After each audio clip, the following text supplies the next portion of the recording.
Hello and welcome back to the sixth episode of the 451 podcast with myself, Phil and Cam.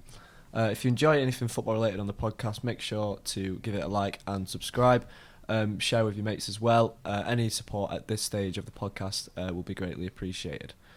So today we'll start off with the second rendition of the game of the week. As always, we've all got a game of the week, and I'm going to prove why we think that it was the game of the week. So, Phil, I'll start with you. So my game of the week is West Brom in the game against Nottingham Forest. It was an entertaining encounter between obviously West Brom, who were top, promotion chase Nottingham Forest, and it was one of those games that just had entertainment all the way through. There was 2 own goals. There was 2 blatant penalties not given, in my opinion. For West Brom's second goal, blatant foul on the Forest player whilst they was attacking. They counter-attacked and scored. And then to top all the drama off in the last 5 minutes, 91st minute, Matty Cash scored a screamer to make it 2-2. Big point for Forest. And then West Brom almost won at the death when the player scored, but it was disallowed. But for me, it was just one of those games. It had a bit of everything. Very, very good watch, and it's my game of the week. Very good. Cam? Well, I've gone for one of the only Premier League games that I played this weekend, Aston Villa versus Tottenham, which finished 3-2 to Tottenham on Sunday. That had a bit of everything. Own goal, VAR controversy, 2 goals from Heung-min Son, one in the added time of the first half, and the winner in the 94th minute. Aston Villa had more possession than Tottenham, and there's 41 shots in the game, so it's a lively game. And I'm not going to go too much into anything. I'm not going to go into the VAR controversy because everyone's fed up of it. Definitely. Yeah. So I've gone with one of the Tuesday Champions League ties, Dortmund 2, PSG 1. Barring this was probably one of the only games of football I actually watched this week. 2-1, probably should have been 4 or 5-1. I think Dortmund deserved to win by a lot more. PSG were very poor. But yeah, we predicted a lot of goals in this game, and there wasn't necessarily that, but kind of the action was what we predicted, end-to-end stuff. High intensity from Dortmund. Sancho and Haaland, brilliant. Outshone Neymar and Mbappe, who weren't at their best. How will the second leg pan out, though? Phil, I'll go to you, because PSG have obviously had a history of bottling it. So what do you think? I think history could repeat itself. Obviously, they find themselves in a position this time round where they've lost the first leg. Normally, they win the first leg and battle it the second. So I think it's a big test of the character to on the home turf to try and overturn this deficit. Obviously, they're in an alright position because they have got the away goal. I think if it had finished a greater margin or they hadn't scored altogether, they would face a big mammoth task. But I think they're still in the tie. It all depends on how Dortmund play out this second leg, because obviously they're not knowing to defend very well. Yeah. So I think it's one of those games that the attack will win this game. So do you think Dortmund will win? I think... Well, win the tie overall. Yeah. It's really tough to predict. I don't know how you two feel about the game and how it'll pan out, but I'm going to back Dortmund. I backed them in the first leg. So, yeah, Dortmund would go through. Cam, what about you? Well, I said to PSG will win the tie before this game. I'm not going to change my mind that it'll be another goal fest. I think there will be. I think there'll be more goals than what there was in that game, just because there's so much at stake. PSG have to go for it now, and Dortmund can easily score on the counter. That's what they're best at. But I think now Dortmund have that lead. I think they might just hang on to it, to be honest. What about you, Lucas? I don't know. I can't remember what I said last week regarding who'd win the actual tie. I think you backed Dortmund 3-2. Yeah. Off the top of my head, I think that's what you did predict. Yeah, I think Dortmund. I think the attack is, as they showed in the first leg. I think the attack is too much for any defence, regardless of PSG's perhaps slight difficulties with defending recently. yeah, I think Dortmund might get a draw, maybe, and then obviously win the leg.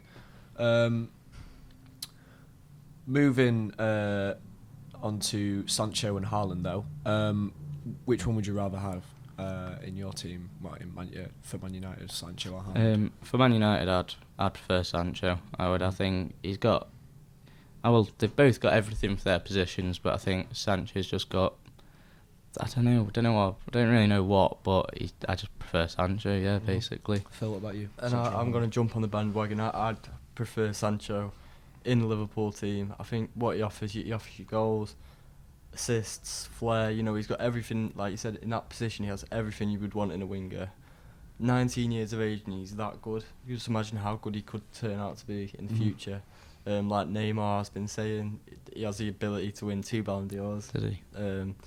So, you know, it's one of those things where I think if I could choose one or the other, I'd go for Sancho. What about you, Lucas? Well, for the exact same reasons you've just said, I'm going to go with Haaland. Yeah. Complete striker. Pace, power, can hold it up, can run with it, can finish really well, as we've seen with his 2 goals, one of them being an absolute rifle. And I think for Man City, we've got a lot of wingers as it is. So I think Haaland to replace Aguero isn't a bad fit. So yeah. So moving on from the game of the week, the main discussion of the video, the Premier League All-Star Weekend. So obviously the NBA have had their All-Star Weekend this past weekend. There's been a discussion about this for the past 4 or 5 years. It's started to come up a lot more. First of all, should there be a Premier League All-Star Weekend? Well, obviously Lukaku brought this up himself a couple of years ago on Twitter, but I don't really know how it would work in football. I think in America they have the right divide, and there isn't, no offence, I don't think there's the same passion surrounding the support of individual teams. And then as well, if for the North, you'd have a full Man City and Liverpool team, but then if you're making individual players, it's very much like you won't get the best team, so it won't be as much all stars. Yeah. I think because they're franchises in America, they're more individual and they all attract their each star. Like the MLS, for example, they have their all-star match, and they have an individual designated star player, don't they, on each team? So I don't really see how it'd work in English football. What about you, Phil? Do you think there should... Well, I'll ask you 2 questions. Do you think there should be an All-Star Weekend? And how do you think it would work if there was? Well, I think instead of saying there should be, I think the concept of it is a good idea, because to think you can have all the best players in the league playing against each other, brilliant. You couldn't really ask for anything else, could you? Because you'd always want to see the best players play. But I think the logistics of it and how it would work, because how many fixtures there are on a yearly basis, there's football all the time throughout the year. And also, I feel like the sport in England is a lot different to how it is in America. It's like basketball is a completely different world to the world of football. But I think the concept is a very good idea, but I think it's unlikely it could ever happen. And on that note, when you're saying the best players, how do you decide the best players as well? And obviously you've got captains in the NBA one. Who decides who the captain is? Well, I think in the NBA they have the so they open the vote up to the fans, and then they open the vote up to, I think, players and journalists. So I think you'd probably do it off who gets the most votes. So say, if you're picking a team of 11, whoever gets the 11 most votes in the North, they're the players that play. But yeah, I think the logistics of it, it's very hard to fit in like an all-star game, and like you said, the divide is a little bit off, and I don't think the passion's there for it the same as what it is in America. So we'll move on very quickly. We've all drawn up 2 teams, one from the north of Northern Premier League teams and one from the south of Southern Premier League teams. The constraints we put on it is that there's 2 players per club, That's of a maximum, so you can't have just a Liverpool team for the North, because based on form this season, that's probably what it's going to be. Obviously, they've had a brilliant season. So we'll start off with doing the goalkeepers. Just one sec. Can you just clarify? For the Midlands, we've put Leicester in the north, and we've put Wolves and Aston Villa for the south. Thank you for covering my tracks, because I forgot about that yet again. So, Cam, I will start with you. Your goalkeeper in the Northern team. For me, this was quite an easy decision. He's been in really good form.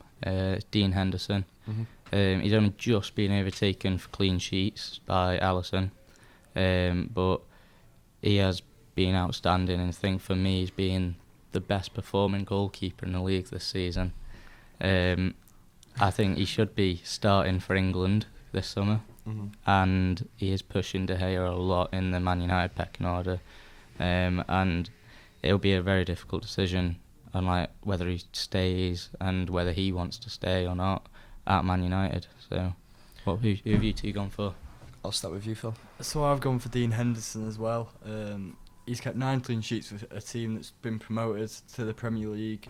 He got tipped to go down, and he's been one of the reasons instrumental to the success they've had this season. He's produced some excellent saves in big games. Liverpool away at Anfield sticks out to me. He was brilliant in that game. He's just been good all season, and I think rightly so. He's been the goalkeeper of the season so far for me. Well, ahead of Alisson? I think because he's played more games, I think you have to give him, Alisson is, for me, the best goalkeeper in the world, but Dean Henderson, he's played all season, whereas Alisson, I think, has been the best goalkeeper. And you would expect Alisson to have more clean sheets anyway than Dean Henderson. I think that's what I based it off. I think in terms of form, Alisson has been better because he's played 18 games and kept 10 clean sheets. But to make room for perhaps other Liverpool players in this team, I think Dean Henderson is a good choice to pick as my keeper. What about you? Yeah, I've got Dean Henderson as well. I don't really have that much to add. I mean, you've basically covered everything. I think, he probably will get picked as England's number one this summer. I think we're all in agreement on that one. Moving on to right back, probably not too much disagreements in this one either. I've got Trent Alexander-Arnold, obviously of Liverpool, best right back in the world. Obviously, such a brilliant player, such a creative player to say he's a right back. He's a brilliant crosser. His passing range is quite ridiculous, to be honest. And I think, in terms of Liverpool's success this season, he's been one of the key components to that.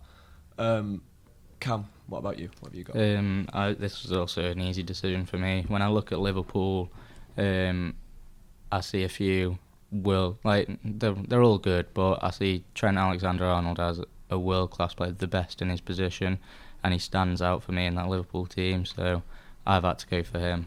And I think he's just unique because he is so good. What about you, Phil? So I've gone for Ricardo Pereira, switching it up a bit. Interesting. Again, it's one of these where I'm trying to make room for other players further along in the team, but I think it's a good choice to pick. Solid defensively, good going forward. I think what more can you ask for from a right back? I think where the game's changed, obviously years ago it was all based on defence, but the game has evolved into where the fullbacks are expected to go up, and as good as Arnold's been, and he is without doubt the best right back in the world, I think Pereira is good at what he does as well. So that's my judgment behind picking him. Probably say he's the second best right back in the league. Or would you disagree? I think, I'd disagree. I think for me, Wan-Bissaka is the second best. And also now you've got the competition of Reece James as well in the league. Good right backs coming through. Yeah. We'll move on to the centre backs. We'll just reel off the two names that we've got. Phil, I'll start with you. So I don't think it'll come as a surprise to any of you. Virgil van Dijk is the first centre back I chose, the best centre back in the world. Been solid for Liverpool since he signed for them, and I think without a doubt he's a leader, commanding from the back, and I think no one would not pick him to be in your team. And then my second centre-back to go alongside him is Harry Maguire. Obviously, feel like people can get on the back of him a bit because of how big the price tag was in the summer from Leicester to United, but since he's been there, I haven't really seen him have a bad game whenever I've watched Man United. Recently, obviously, he scored a couple of goals, one against a League One team, but scored against Chelsea midweek. I think he's really evolving into the player that everyone sees him to be. Obviously, captain of Man United now. I think he's one of the best centre-backs in the league. What about you two? Who have you gone for? Come on, let you... Well, yeah, following on from that, I've also gone for Harry Maguire in there. I think he's really made the position himself now, and he's coming in, he's leading the team, he's leading by example, and he's just added that consistency. Obviously, he hasn't been as good as people may have thought, and what his days at Leicester may have shown, but he's added that consistency and the proper leadership, and he's coming into form now. He's got 3, like you said, I know it's against Tranmere, but 3 goal contributions in his last 4 games. And yeah, I didn't go for Virgil van Dijk because, as you've been saying, making room for other players. But I've gone for Laporte from Man City. I know he's been injured, but I think he is world class, and it's shown when he starts, he makes Man City a different team, I think. Yeah, basically that. How much he improves a team like Man City is outstanding for his position. Definitely. So I've also gone with Van Dijk. Again, I don't really need to explain too much. He's revolutionised the way Liverpool play and that defence. He's made all three of the starting centre backs or defenders that are in the team right now. He's made them loads better. And the other centre back I've got is Johnny Evans. I actually think he's better than Soyuncu. Yeah. He's got a higher tackle success this season than Virgil van Dijk. What, Johnny Evans? 73%. Yeah, I think when you take Johnny Evans out of that defence, I think Soyuncu becomes a lot weaker. And I think it's a little bit similar with Van Dijk. I know comparing Johnny Evans to Van Dijk might seem a little bit ridiculous. But I think when you take Johnny Evans out of that Leicester defence, I think it doesn't stop as many goals as it has done this season. So yeah, that's my 2 centre backs. It was a very close choice for me between Johnny Evans as well. It's just like for most, that if you have that level of consistency and at a high level as well, then it don't go unnoticed. Left back, Cam, I'll go to you first. Left back, I've gone for Lucas Digne from Everton. I think he was a really good capture from Everton to get him in first place. Obviously, he's been at top teams, but he gets assists. He's a good crosser, and even when Everton, obviously they're doing quite well now under Ancelotti, but even when they're doing bad, he stood out in that team. And I'm not saying he's the best left back, obviously, but he's up there for Everton as well. So yeah, I've also gone with Lucas Digne from Everton. Yeah, like you said, brilliant from set pieces, brilliant crosser. The amount of assists he's got for Dominic Calvert-Lewin this season is quite a few. And I think the experience he brings from playing at those top teams at PSG, at Barcelona, has really helped Ancelotti kick on when he joined just after Christmas. Phil, what about you? What have you got at left back? Going to make it a clean sweep, I've gone for Lucas Digne as well. I think you both elaborated on why we've all chosen him. But yeah, I think for me he's one of the best left backs in the Premier League, especially the last couple of seasons. I think he's really proved that as well. Moving on to centre mids. So my formation, I've got 4 centre mids. Oh yeah, which formations have you gone for? Have you gone for a diamond then? A diamond, yeah. What have you gone for? I went for you to call 4-3-3. What have you got for? I've gone for a 4-3-3, like a holding formation. In this one. Okay, so I'll let you start first then, Phil. So my central defensive midfielder I've picked is Ndidi. I think we've got quite a few really high quality centre defensive midfielders in the Prem, Fabinho, Rodri, to name a few. But I think Ndidi, he's still only 22, and when I've been watching Leicester this season, obviously he's been injured last month, and you've noticed the difference. Leicester look so much more open in that midfield, and I think it's a testament to how good Ndidi is in his position. I think he's just.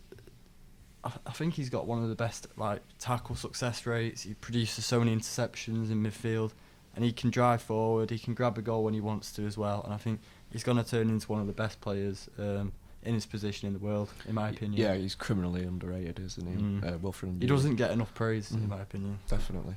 Cam, what about you? What have you got a centre defensive mid, or have you just got 3 centre mids? I've just gone for 3 centre mids personally. I'll start with one of your centre mids. I'll go for the one that might be a bit less popular in choice, John Fleck. He's got 5 goals and 2 assists, and it was difficult between him and Lundstram for my second Sheffield United player. But I think Fleck he's starting more games now, and Lundstram's been on the bench in recent weeks, so I've gone for him. 5 goals, 2 assists, as I said.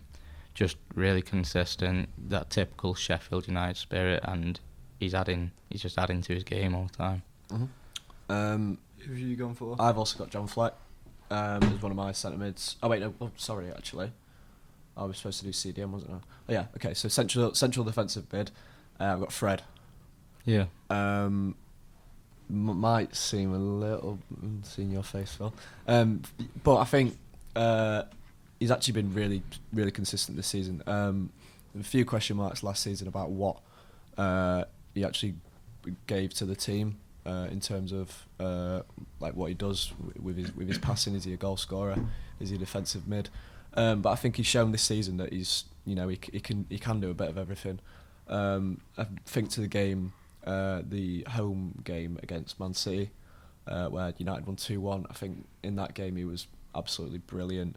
Also in the away game at Anfield, I know obviously Liverpool won, but he was brilliant that day as well. I think he's starting to prove why Man United paid 50 odd million for him a couple of years back. So yeah, I think I'd go with that. Yeah, at the minute he's more or less undroppable for Man United. He covers every blade of grass. He's making tackles. He's linking it up. Obviously, he just doesn't have the shooting. If he had that, then he'd be perfect all rounder, really. Have you gone for Fred as well? Or? No, I haven't. I was considering him.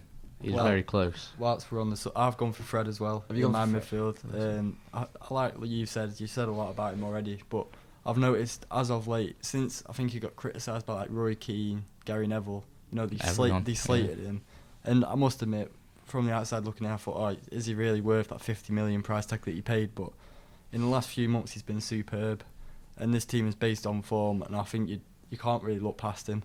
In big games that United have had over the last few months, he's turned up in every single one of them. I think he's been given man of the match in the game at Anfield, man of the match against teams like, I think, City away. I think he might have got it then as well. I think you want a player who can turn up in those big games, especially playing for a club like Man United, and he's been one of the best centre mids this season. Yeah. So as my second centre mid, we've mentioned John Fleck.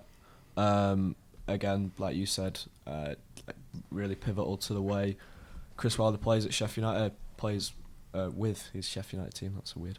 But yeah, like you said, goal contributions, great passer, got an engine, super consistent. Not that much more to say about him. Cam, your second centre mid. The best midfielder in the league, Kevin De Bruyne. 8 goals and 16 assists already at this stage of the season. He is on course, and I'd be very surprised if he doesn't break the assist record. But yeah, I haven't really got much else to say. He's literally just the best midfielder in the league. He turns up, he contributes everything. I think he has been the best City player this season as well. Sorry, where have I lost my train of thought? Phil, your third centre mid. I've gone for De Bruyne as well, and in my opinion, he's not just the best midfielder in the Prem, he's the best one in the world. 16 assists this season. He's done it every season when he's been fit. He's without a doubt, he just gets better and better. Went to watch City last night, and it's not just his assists or goals, his work rate is phenomenal. Didn't stop running, covers every blade of grass, and you can't really ask for anything better than that. But for me, I think he's up there deserving for PFA Player of the Year this season. I think he's just superb, and there's no one better than him. Mm-hmm. He won the Sky Sports poll for who should win the Player of the Year so far, ahead of 3 Liverpool players. Yeah, I saw that. I think there's a big debate over who should win it, but if it weren't to go to a Liverpool player, no one over De Bruyne. Mm-hmm. He is the best prep midfielder in the world, in my opinion. Have you done 3 centre mids then?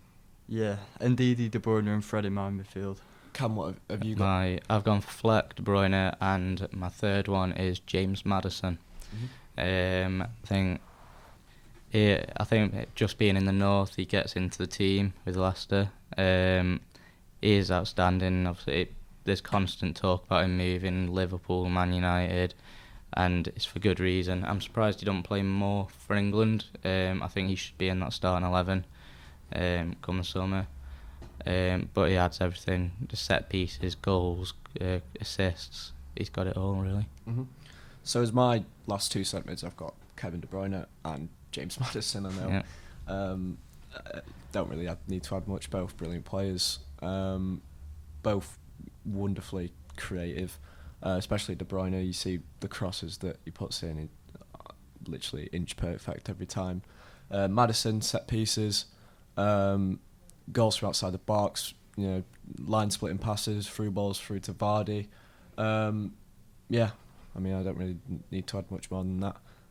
So we'll go to Phil, your right winger.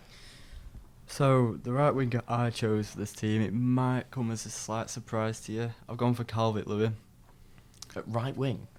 Well, he's trying to fit the players into the team. I know he doesn't play right wing, but he's right-footed.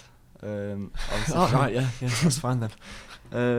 I mean, when I say the other 2 strikers I've gone for, I think you'll understand why I've put him there. Mm-hmm. But for me, he's really come on leaps and bounds this season. Everton, since you've lost Lukaku, you want that goals in your team again, and I think he's proving it now. He's got 11 in the Prem this season, one of the top goal scorers in the Prem. I think he's good to watch. He covers every blade of grass. Since Ancelotti's come in, particularly, he's been on fire. Even before that, he was playing well as well. So that's why I've gone for him. I'm aware he's not a right winger, but I wanted to fit him in. On form, I think he's one of the best recently going forward. Mm-hmm. Cam, your right winger that I presume is not going to be a 6'4" hold-up striker. Mine isn't a 6'4" hold-up striker, but mine isn't a right winger. Great. No, they're both. Yeah, I've got 2 wingers here. Both of them are versatile. They can play on either the left and right if they need to be. So, for my right winger, I'm going to choose Sadio Mane. He's quite capable of playing on the right, bit more than Calvert-Lewin anyway. But yeah, Sadio Mane. I think although Salah has more goals than him this season, I prefer Mane. I think he offers that bit more to Liverpool. Who do you prefer? Yeah, Mane. I have a lot of admiration. I can't get my words out. No, I like both. Both world class in my opinion. I think people who try and compare them, I think just enjoy them. They're both world class players. Yeah, we're not on about Ronaldo and Messi here. So no, I know, but Salah and Mane, a lot of people are getting on Salah's back. And I think you just have to look at both and appreciate how good they are. I think for me, I can't pick one over the other. It's hard. No, yeah, it was a bit of a toss-up for me, but I've gone for Sadio Mane, just because he's that bit more consistent, bit less selfish. It's a bit harsh. I'm being more harsh on Salah than I am to praising Mane, but yeah, I've gone for Sadio Mane. So one of my strikers is Calvert-Lewin, not playing in right wing like you, Phil. Like you said, he's proved himself this season as a target man and as a goal scorer. I think, like you said, Everton wanted to replace Lukaku for a while now, and I think they've found that potentially in Calvert-Lewin. Your left winger, Phil. So I've gone for Sadio Mane as well. He's got 18 goal contributions in just 23 league games this season for Liverpool, but not just obviously going off form, but I think for the last couple of seasons now he's just been superb for Liverpool. I think in terms of importance to this Liverpool team, he keeps on growing, instrumental to the success of late. And I think there's no better player in that position for me, left wing Mane. Do you think he should win the PFA Player of the Year? I think he's one of the candidates for it, without a doubt. There's quite a few. It's hard to call it this year. You know, you could make a case for quite a few players, and we could have that as one of the debates on another podcast in future weeks. Who we think deserves it more. But he's definitely up there as someone I could choose for it. Cam, your left winger? Yeah, my left winger. He's currently injured, but Great start. but Is it Rashford? yeah, it's Marcus Rashford. I think because his injury is only fairly recent, I've still included in the team. He's been Man United's best player this season by quite a distance, I think. 14 goals, 4 assists, and yeah, he's just. I think I think he would have won. No, he's up there for PFA Young Player of the Year. Starting to get in the discussion for PFA Player of the Year. I'm not saying he should win it, no way, but he was starting, and he's added that consistency to his game. He's turning up when we need him the most, but I've included him. Am I allowed him? I'll just say Richarlison's back up. If not, I'm not going to explain. You're allowed whoever you want at the end of the day. It's a debate. Wait, is that your third United player? No, I've got Rashford and Maguire for my 2 United. Wait, for some reason I thought you'd gone for Fred. No, I hadn't. It was My 3 midfielders were Fleck, De Bruyne and Maddison. Oh yeah, okay, right. Never mind. Just don't want no cheating. Otherwise, I'd have a full United 11 there. So my last player in the Northern team and my second striker is Sergio Aguero. Don't need to say much about him, really. He just speaks. His goals speak for himself. Brilliant player. He's really improved under Guardiola. His work rate's become, a lot better. Like 178 Premier League goals, still going. Probably still got at least 2 years left in him. I don't really need to say much, do I? Your striker, Phil. So I've gone for Sergio Aguero as well. He's the best striker in the league, has been for the majority of seasons that he's been in the Prem for. And again, this year he's carried on in the same way. And for me, there's been no better striker than him this year. Well, I've already got my 2 Man City players, so I can't make it a hat-trick of Aguero. But Premier League top scorer, Jamie Vardy. How did we forget Jamie Vardy? Yeah. I'd have him above Calvert-Lewin every day. Well, I think it's because he was in there for. Yeah. I was trying to fit him in, but I wanted to fit Pereira in for right back and Ndidi. I think them two. Yeah, I had 2 Leicester players. Yeah. Vardy's definitely in there. There's no doubt in how good he is. He's slowed down a bit recently, hasn't he? But he hasn't scored since the 21st of December.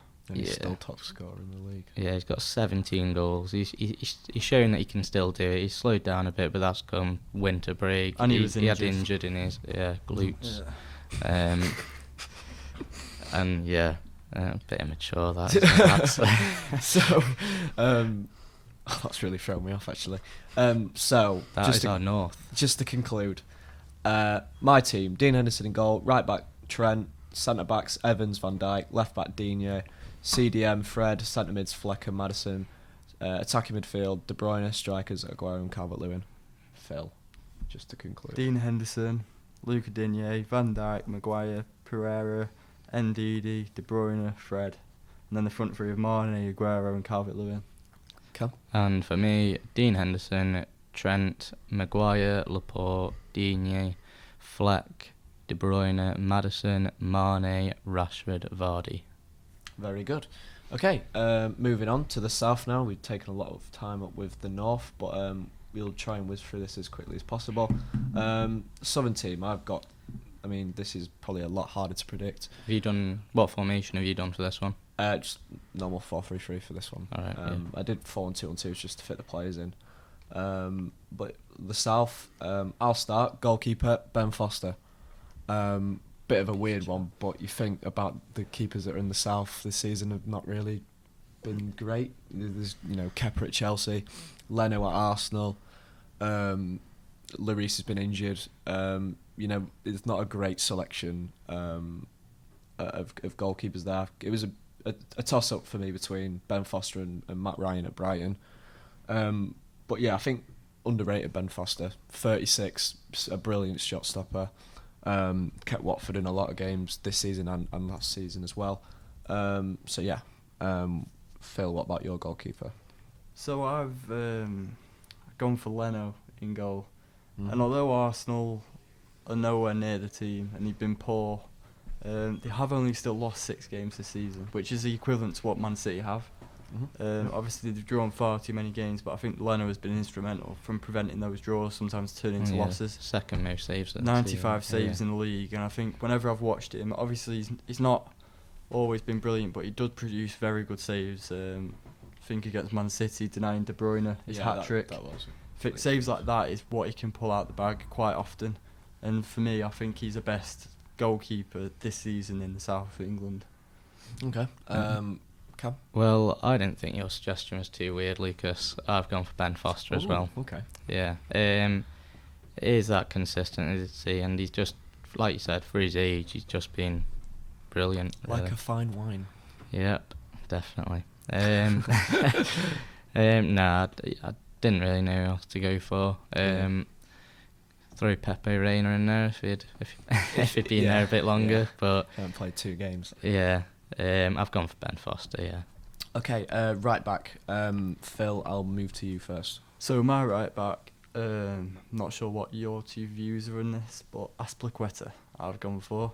Obviously Chelsea, again, they're going through a transition this season, and at times have been exciting, but recently been poor. But Azpilicueta, I think he's been a consistent performer for them this season. He's also contributed 5 goals, which is equal to what Pereira has, Digne has. So I think he's well deserved to be there. He's well disciplined as well, which I think is important in the defender. Yeah. Not got a single yellow or red card this season. So I think he's experienced, and I think that's why I've chosen. Yeah, it's that consistency with Azpilicueta. He's a great leader. Super consistent defender. One of the best. We spoke about him on an earlier podcast. Cam, you're right back. I've gone alongside the Chelsea theme, but I've gone for Reece James. Ooh. I know he hasn't played the full season, but when he does play, he's up there as one of the best right backs in the league. He's added something else, and that'll step up from Wigan to Chelsea. He's done brilliantly, and they're not too many right backs to choose from in the south. I didn't find so. Yeah. But I think Reece James for me. Yeah.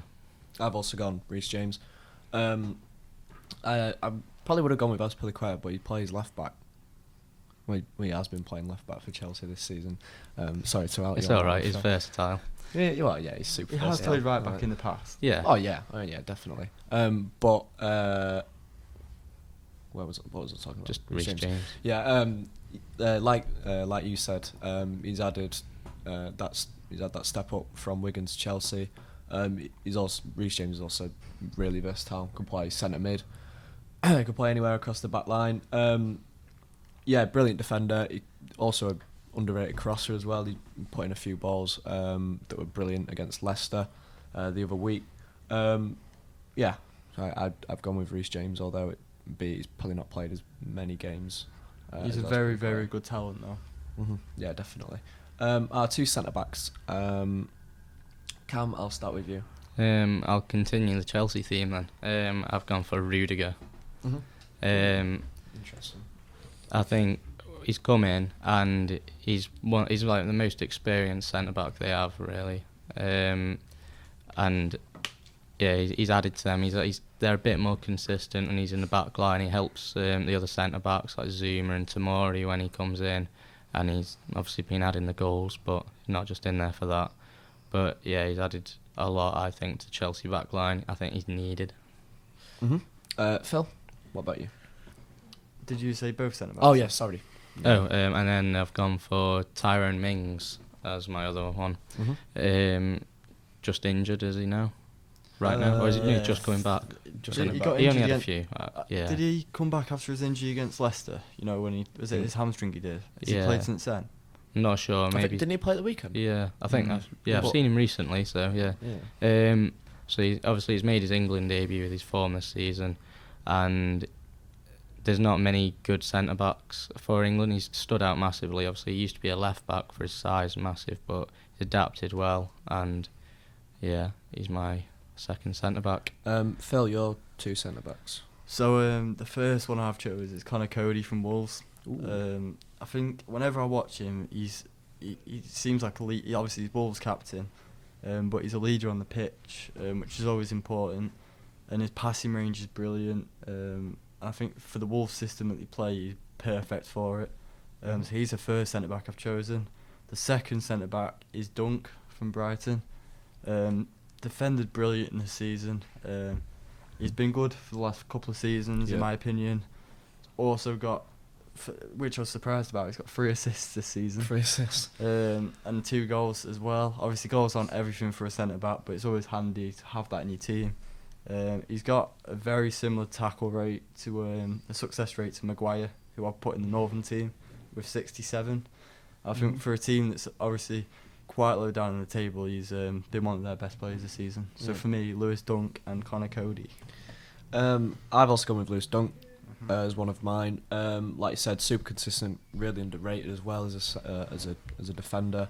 I think he just improves that Brighton back line. I think probably an underrated shout as well for the England side, potentially. I know centre back's not one of our strongest positions, but I think Dunk provides a lot of consistency, which perhaps players who've been picked for England in the past, you think of John Stones, hasn't really provided in the past. So that's my first centre back, and the second one is Toby Alderweireld from Tottenham. He's been good this season.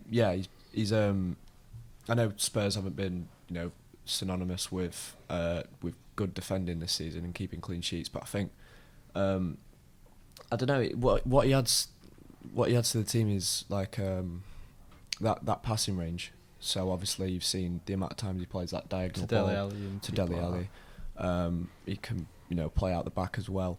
I think also I think a lot of people used to prefer Vertonghen over Alderweireld, but I think Vertonghen not really been in the side this season. I think Alderweireld's really shown that he's a really good centre back, and it just goes to show the talent that Belgium have got as well. Moving on, Phil, your left back. So I was struggling to come up with a left back.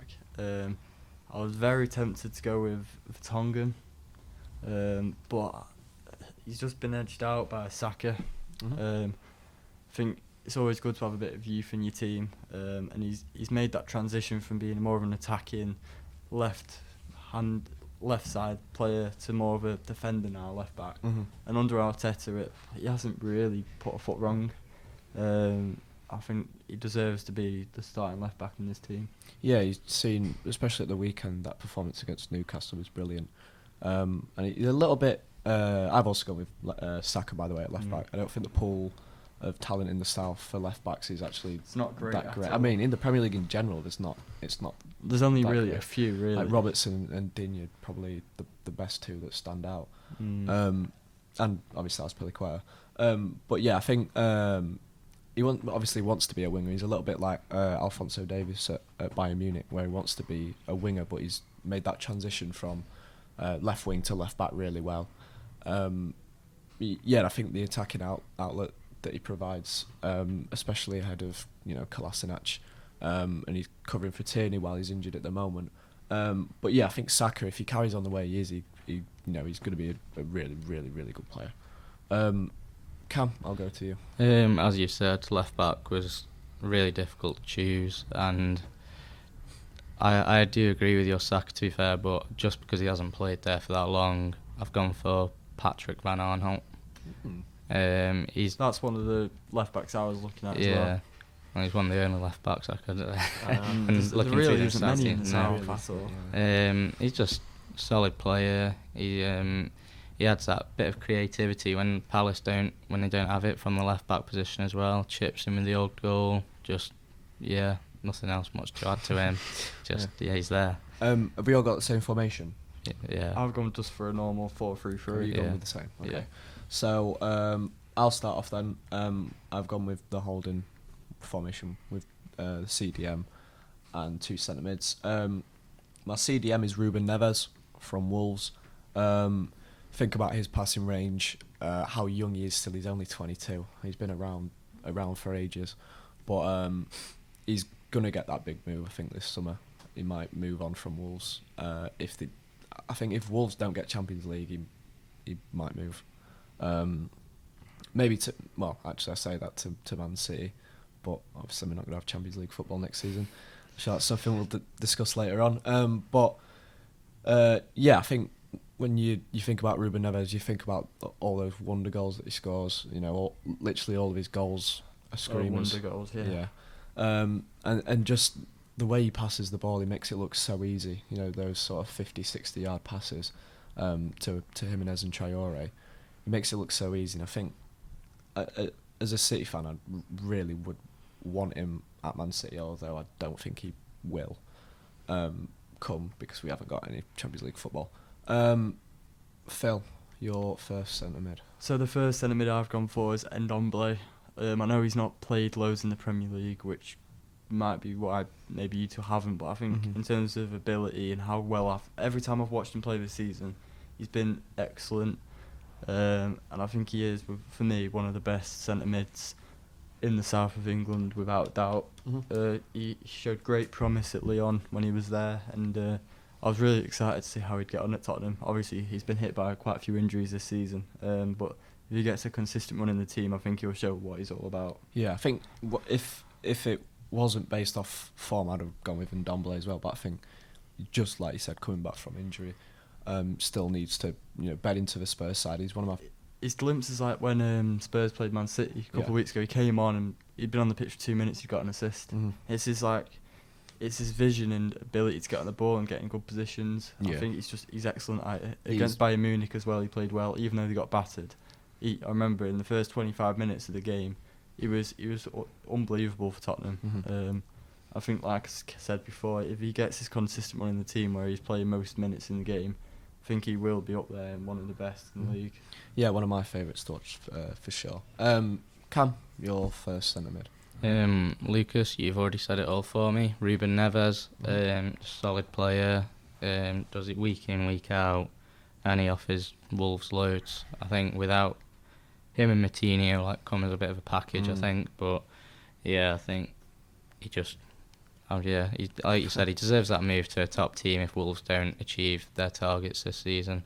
But I can't really see who he'd go to. He's a top player and he could move to anyone, but maybe abroad. Yeah, I don't know. How much do you think he'd be worth? 50 odd million. 60. 60 at least. I'm saying they'd be looking like still 80. 22. Yeah. Still 22. Actually, yeah, because if they're looking for 150 for Traore, 150. That's what they slapped on his head. They wanted 150 million. Football's gone mad, hasn't it? Football's gone mad. So my second centre mid, Jack Grealish. I know he's not really played centre mid that often this season. He's become more of kind of a left midfielder. But kind of similar to what we spoke about with Maddison. Obviously, they've been compared a lot. Goals, assists, the way he carries the ball. I think he, at the weekend, created 5 key opportunities, 3 more than any other player on the pitch. Don't really say much about Grealish. His talents have shown that he's a brilliant player this season.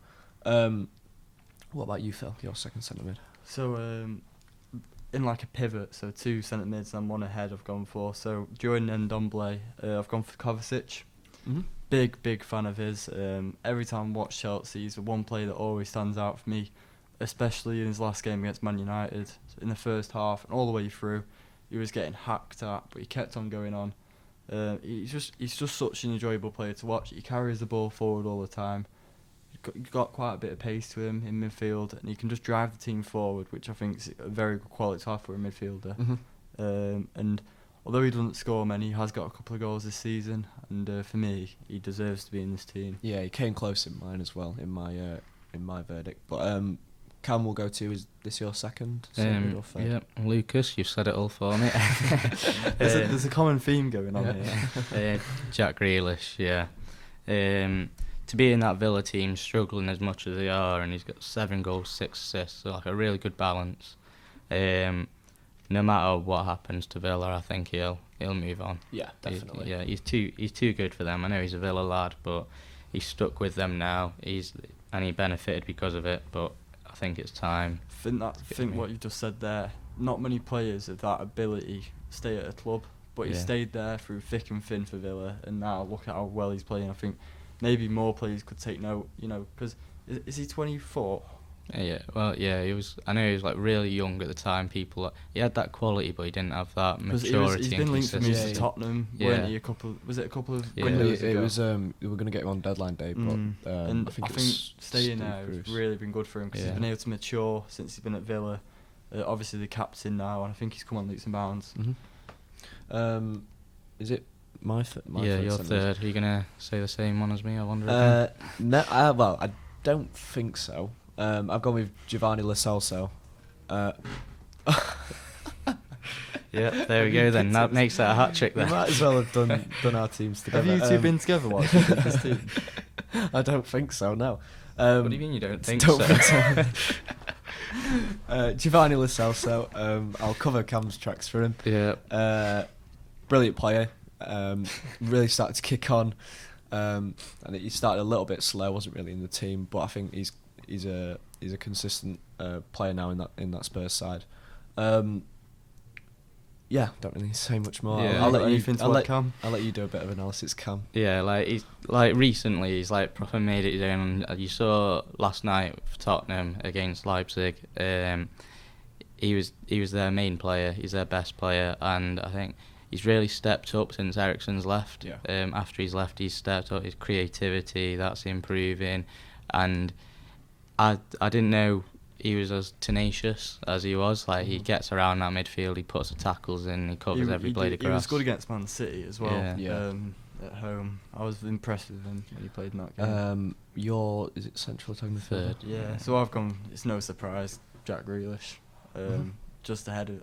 Although he can play in the left, I think he can play in the middle as a number 10 as well. So just ahead of the pivot, he can play there. I know. Yeah. He played. I think he played there last season. Yeah, I think you've both said enough about him, but yeah, he's my third midfielder. Are we right winger, left winger, striker? Is that Yeah. how we're gonna run with this? My right winger. I'm guessing you've got this. Adama Traore. Nope. No. Oh my No, God. we've got a different one. Yeah. A miracle. I have. Have you got him? Mm. Okay. Well, I'll save a bit of analysis for you then. Brilliant player. I never really used to rate him. I thought he was he had the pace and the power, but he never had the end product. But I think he's added that this season. The games against Man City stick out like a sore thumb for me. Unfortunately, they've done the double over us, and I think he's been the main reason why. He's been brilliant. But yeah, I think like you said, that 150 million price tag they've slapped on him. I think He's not worth it, but he's it's not a worth it, testament yeah. to how well he's played this Yeah, season. it shows that how highly that Wolves value him. So I'll let you do some analysis. I mean, it's by far his best output. He's got 11 goal and assists contributions throughout the season and 25 appearances, unheard of for him. It's his best season by far, and I think you notice it whenever you watch Wolves. Obviously, against Man City, he's played well, but even against the likes of Liverpool, you can see the fear of fullbacks as soon as he comes on, wherever he starts. You're looking at the best fullbacks in the league, and especially Robertson away at the Molineux in January. You could tell you didn't want him to come on, and as soon as he did, he changed the game completely. In fact, he started it, I think. Yeah. But yeah, he's just got that raw pace and power that I don't think any other player possesses in the Premier League. And he's now got that end product, plus that good partnership with Jimenez that we've seen in the Prem quite often this season. Mm-hmm. So for me, he's been the right winger. Yeah, like this team. like Jurgen Klopp said as well, that the pace and power that he possesses, like you said, unstoppable. You've seen how he tore Robertson up for the goal at Molineux against Liverpool.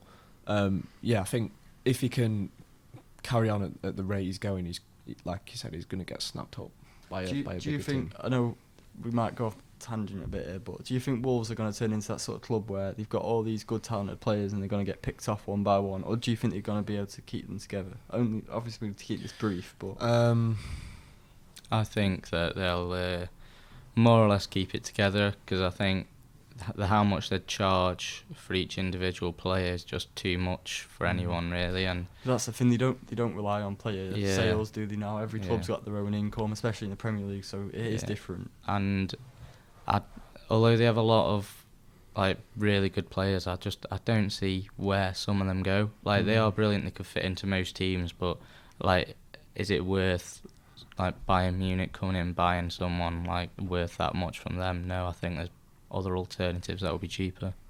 Yeah, I think you need. Well, if they are going to stay long term, we need to see the success of maybe a League Cup or an FA Cup. Just to see how they do in the Europa League as well this season. Yeah, that's true. Just to keep it rolling, I think because if players are getting on, especially Ruben Neves, if players are getting on with age, they want trophies obviously, and if they're not getting that, then they're going to want to move on. So yeah.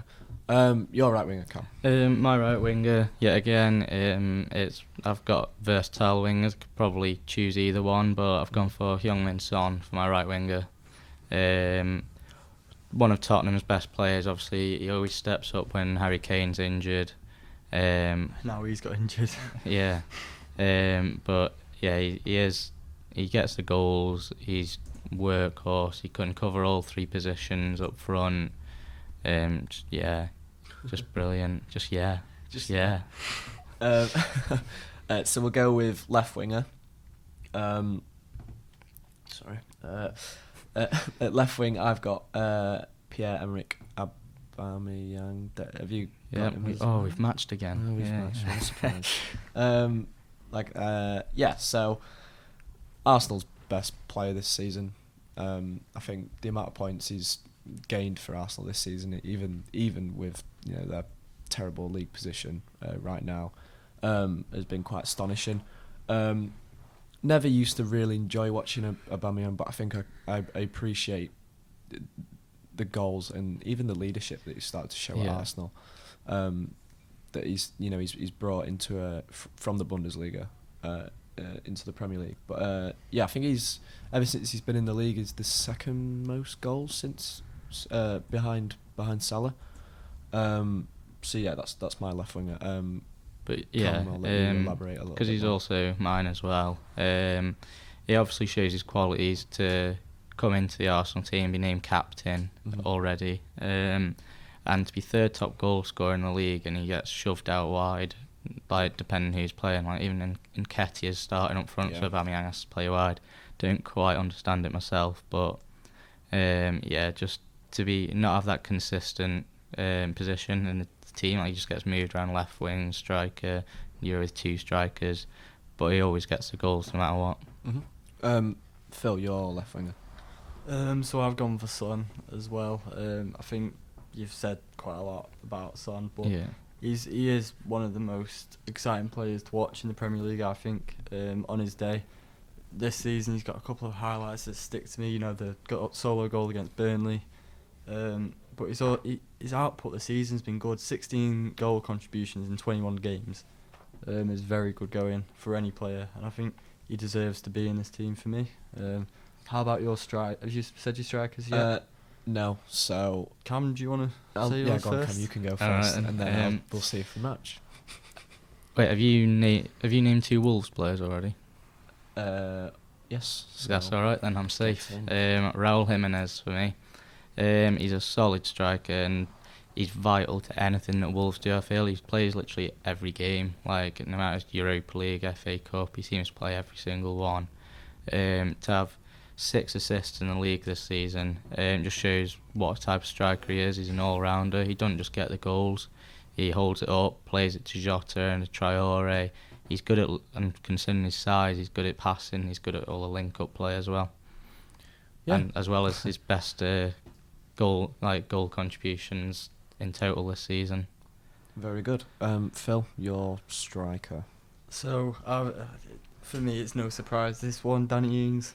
I've also got Danny Ings. Yeah, so I'll say a bit and then you can. Mm-hmm. I think Southampton, obviously, at one point of the season, it was in the relegation zone, looking like they was going to go down, and they've really turned it around, and a lot of that is due to how clinical and efficient Danny Ings has been in front of goal. 15 goals in the league, 2 behind Vardy.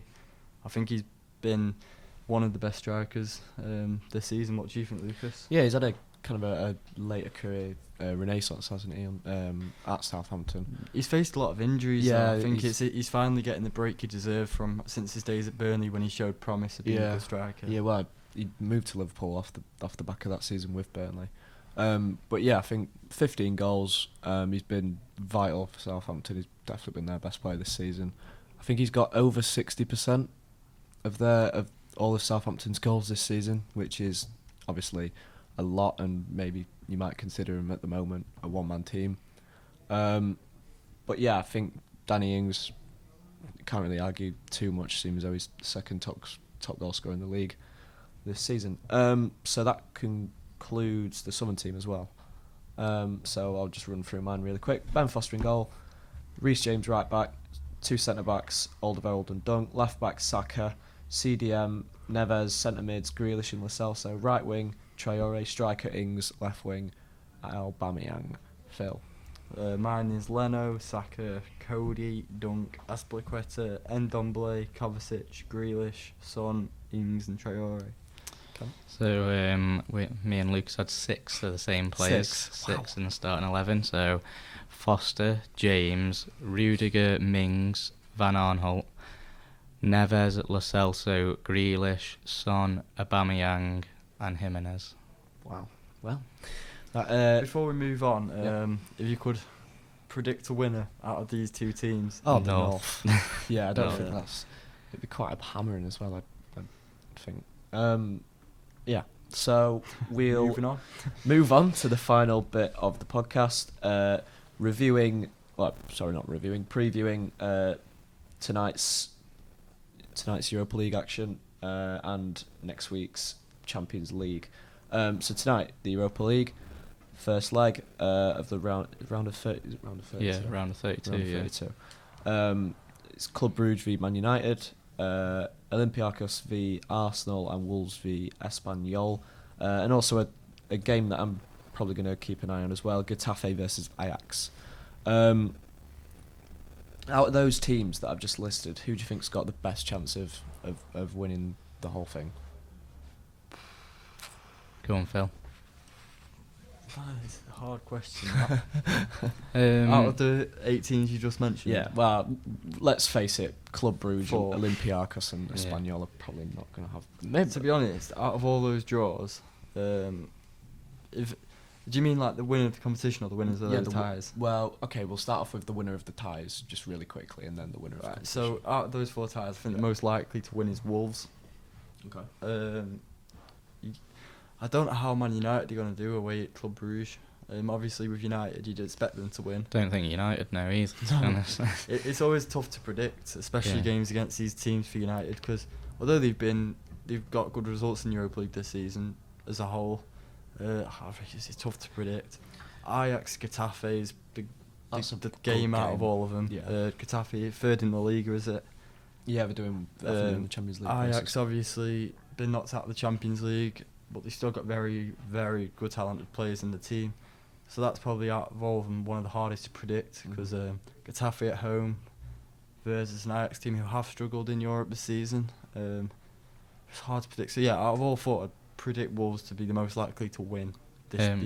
Yeah, I'd say if Ajax get past Getafe, then I think Ajax will go furthest out of any of them. Mm-hmm. Do you think, just going back to the Man United game, do you think United will play a lot of like the under-23s, or do you think they might take this a little bit serious? We've named a really strong squad, our strongest squad possible to take there, and I think we kind of have to go for the Europa League. I know we've just got back into the balance to whether we can get Champions League football or not, like through the Premier League, but I think we do have to.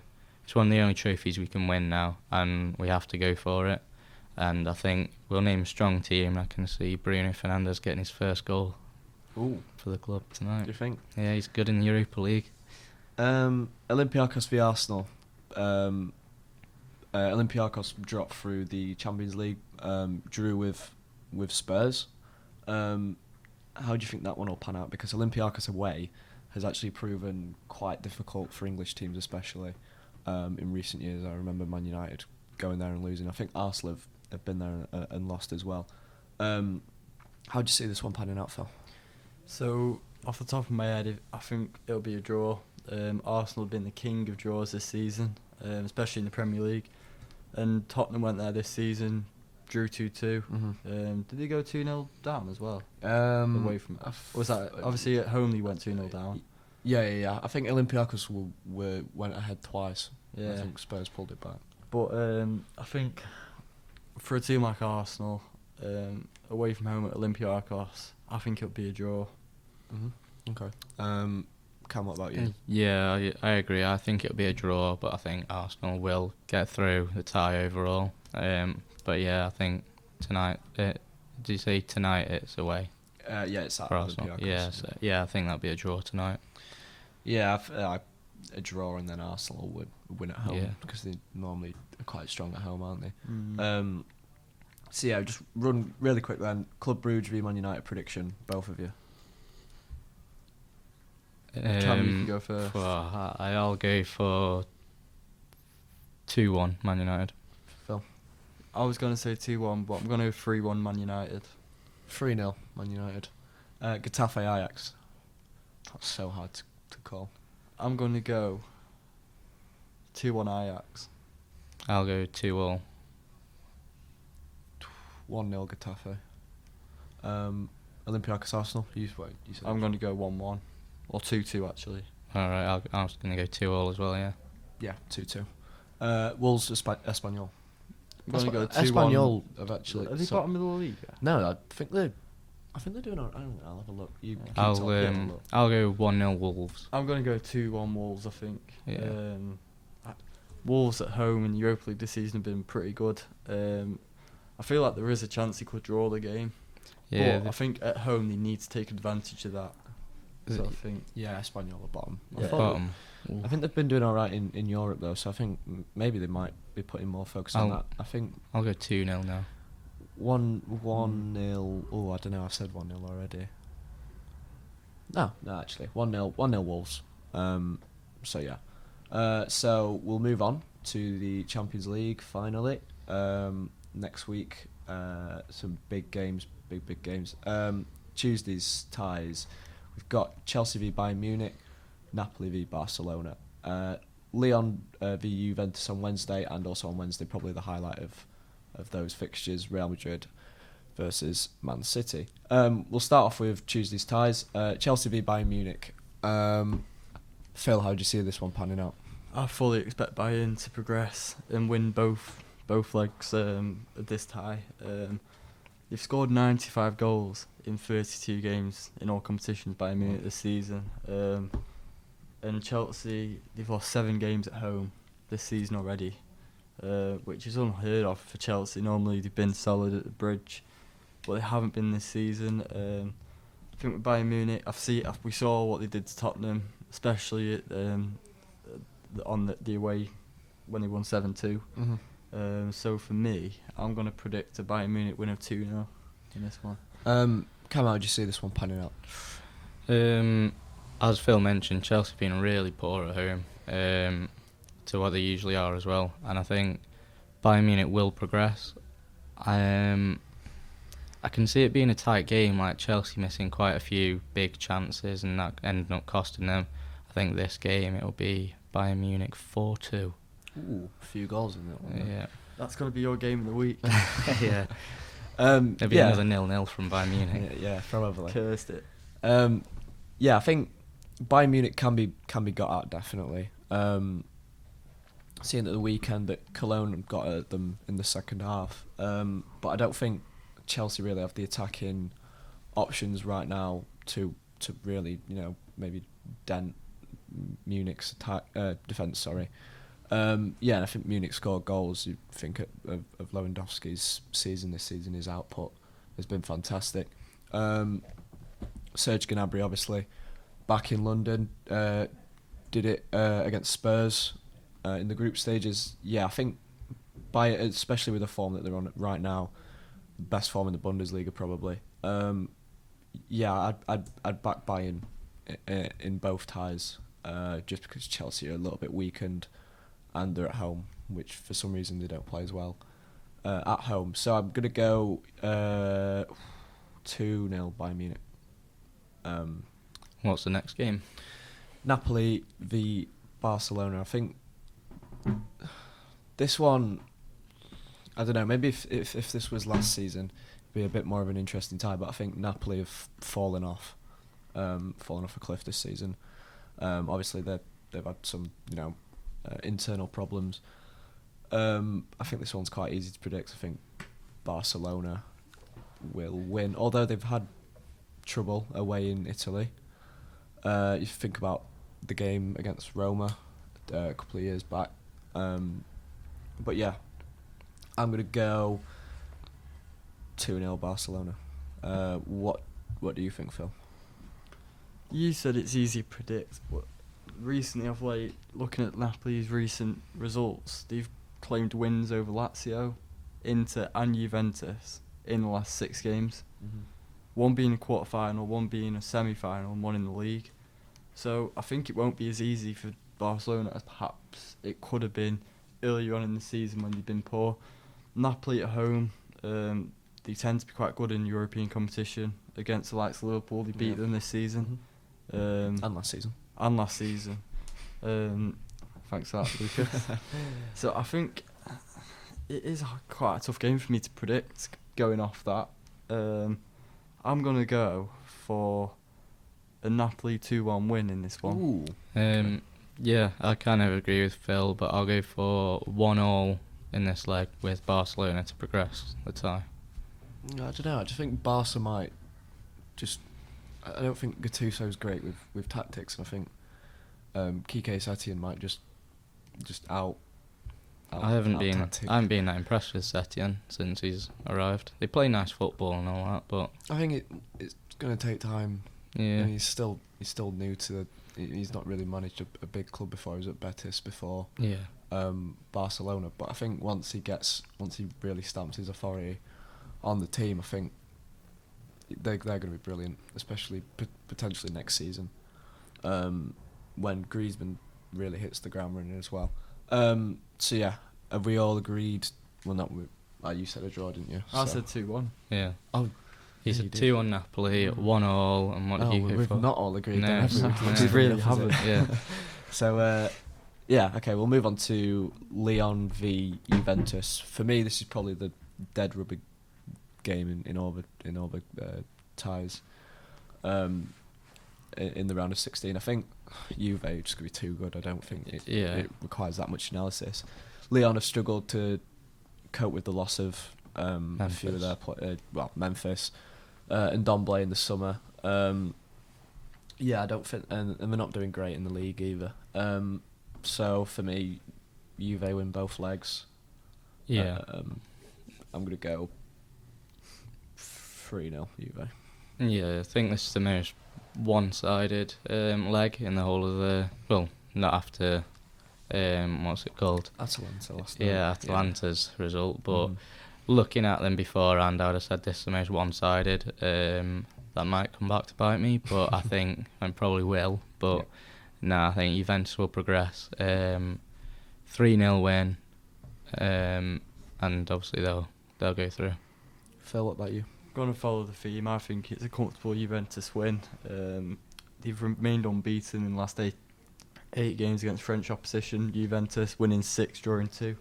Mm-hmm. So I think for a bit of a depleted Lyon team, I think it's going to be 3-1 to Juventus.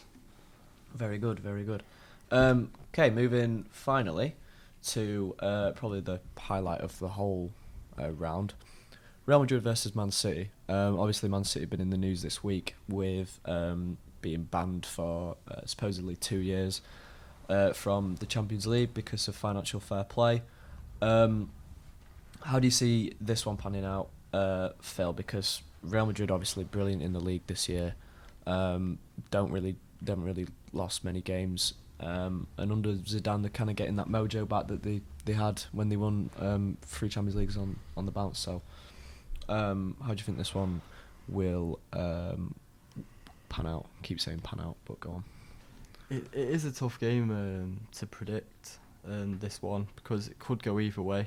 It depends on the Man City that turn up. If they play the football that we all know they can, I think not Juventus, Real Madrid will be in for a long night, because they haven't been exactly. Although they've been good in La Liga this year, Real Madrid, compared to the last season, which was a write-off completely. I think it all depends on the Manchester City that turn up. But when I watched Real Madrid play against the likes of PSG at the Bernabeu this season, I was impressed with them. I thought they played well. Whether PSG are the best team to judge how good Real Madrid actually are is another question. But if I had to give a score prediction, I'm gonna go 2-1 to Real Madrid in this one. Okay. Cam, how do you think? As you said, it'll be a really tough game to decide, and it is, as most of them have been. But I'm going to sit on the fence properly with this one. A 1-1 draw. What do you think as a City fan? I don't know. I feel like we might I'd take a draw back to the Etihad. I feel like maybe they'll cancel each other out. I feel like City will be quite cagey. You know, you don't really associate Man City with being a cagey side, but I think Guardiola will be cautious of perhaps leaving the defence too open, because you've seen how lethal Real are in front of goal this season. I think 0-0. I'll take a 0-0 back to the Etihad. So, we didn't agree on that, did we? You said Real Madrid win. I said 1-1. Yeah. I have a feeling Man City will progress over the 2 legs, but I think. Don't know. I'm not confident. I literally have no idea on that one. But I think they will, because of all this. What's gone on last week with UEFA. I think Man City will go there with a point to UEFA. Like, they'll be riled up. I think the players they need to win the Champions League. With all the money they have spent. And obviously the last couple of seasons going out to Tottenham and Liverpool, they need to get further than what they have. And although Real Madrid are a very difficult opposition, I think at home, the Bernabeu, I think Real Madrid, that's where they'll play well. But at the Etihad, I'd back Man City to win. It is a very intriguing tie. For sure. But it is hard to predict. Time will tell what that result is in that game. Yeah, I think we'll get a better judgment once the first leg is up. But yeah, that caps off today's rather long podcast. This is the 3rd or 4th take we've had at it. Just some logistical issues. But as always, if you enjoyed the podcast, make sure to give it a like, subscribe, tell your mates, and any feedback on or anything you want us to talk about in the future, that would be brilliant. And from us, we will speak to you all next week. Thank you. Bye bye. Thank you.